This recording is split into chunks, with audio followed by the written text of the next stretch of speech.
ಓಂ ನಮಃ ಶಿವಾಯ. ಕಾರ್ತೀಕ ಮಾಸದ ಪುರಾಣ ಅಧ್ಯಾಯ 27. ನಾರದರ ಮಾತನ್ನು ಆಲಿಸಿದ ಯಮಧರ್ಮನು ಆ ಧನೇಶ್ವರನನ್ನು ಪ್ರೇತಪತಿ ಎಂಬ ತನ್ನ ದೂತನ ಜೊತೆಗೆ ನರಕಗಳನ್ನು ಸಂದರ್ಶಿಸಲು ಕಳುಹಿಸಿದನು. ಆತನು ನರಕ ವರ್ಣನೆಯನ್ನು ಮಾಡಲಾರಂಭಿಸಿದನು. ಹೇ ಧನೇಶ್ವರ, ತಪ್ತವಾಲುಕ ಎಂಬ ಈ ನರಕವನ್ನು ನೋಡು. ಮರಣದ ನಂತರ ಪಾಪಿಗಳಾದವರು ಇಲ್ಲಿ ಸುಡುತ್ತಾ ರೋಧಿಸುತ್ತಾರೆ. ಅತಿಥಿ ನಿಂದಕರು, ಗುರು, ಬ್ರಾಹ್ಮಣ, ಗೋವು, ವೇದಗಳು ಇವುಗಳ ನಿಂದಕರು, ಕಾಲಿನಿಂದ ಒದ್ದವರು ಇಲ್ಲಿರುತ್ತಾರೆ.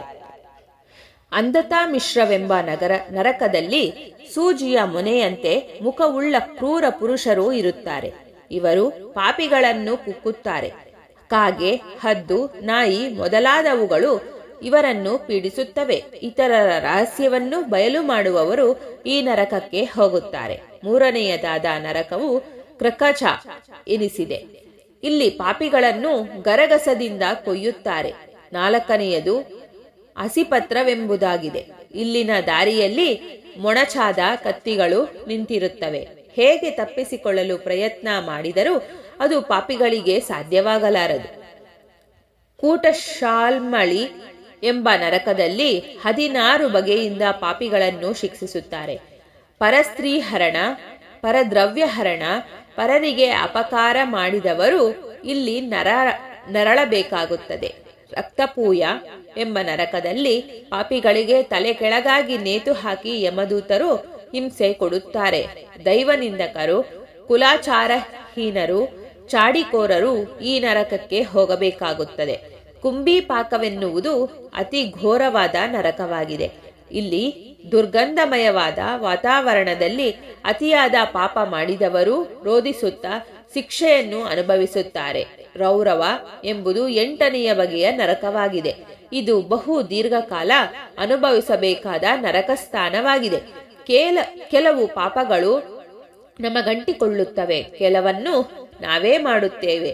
ಇವು 7 ಬಗೆಯಾಗಿರುತ್ತವೆ.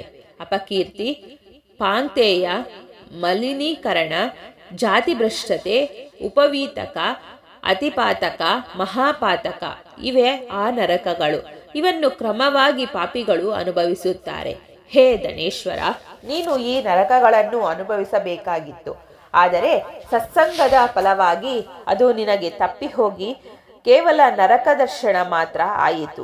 ಇದು ಕಾರ್ತೀಕ ವ್ರತದ ಮಹಿಮೆಯಲ್ಲದೆ ಬೇರೇನೂ ಅಲ್ಲ ಎಂದು ಹೇಳಿದ ಪ್ರೇತರಾಜನು ಆತನನ್ನು ಯಕ್ಷಲೋಕಕ್ಕೆ ಕರೆದೊಯ್ದನು.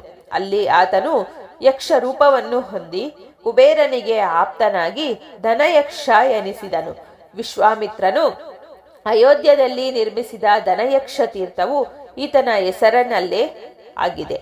ಆದುದರಿಂದ ಶೋಕ, ದುಃಖ, ದಾರಿದ್ರ್ಯ ನಾಶಕವಾದ ಕಾರ್ತೀಕ ವ್ರತವನ್ನು ಆಚರಿಸಿದವರಿಗೆ ಯಾವ ದುಃಖವೂ ಇಲ್ಲ, ನರಕದ ಬಾಧೆಯೂ ಇಲ್ಲ ಎಂದು ಶ್ರೀಕೃಷ್ಣ ಪರಮಾತ್ಮನು ತನ್ನ ಪ್ರಿಯ ಸತಿಯಾದ ಸತ್ಯಭಾಮೆಗೆ ತಿಳಿಸಿದನು ಎಂಬಲ್ಲಿಗೆ ಕಾರ್ತೀಕ ಮಾಸದ ಮಹಿಮೆಯ 27ನೇ ಅಧ್ಯಾಯವು ಮುಕ್ತಾಯವಾಯಿತು. Thanks for watching this video. Please subscribe my YouTube channel for more videos. Thank you.